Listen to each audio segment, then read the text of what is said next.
আলহামদুলিল্লাহ, বাংলাদেশের ক্যাপ্টেন হাসনাত আবদুল্লাহ দিবিদ্দার থেকে কুমিল্লা চার থেকে বিজয় লাভ করেছে। এর মধ্যে দিয়ে নতুন সূচনা হলো। আর দিবিদ্দারের মানুষ আসলে ভাগ্যবান, হাসনাত আবদুল্লাহর মতন এরকম ভালো একটা নেতা, এরকম দক্ষ একটা নেতা পাইছে।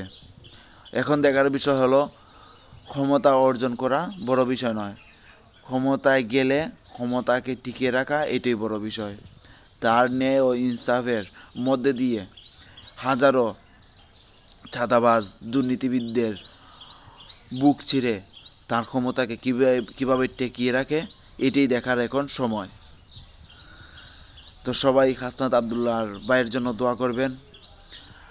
আর আমার বাড়ি সিলেট, তবুও আমার এত আনন্দ লাগতেছে আমি জানি না।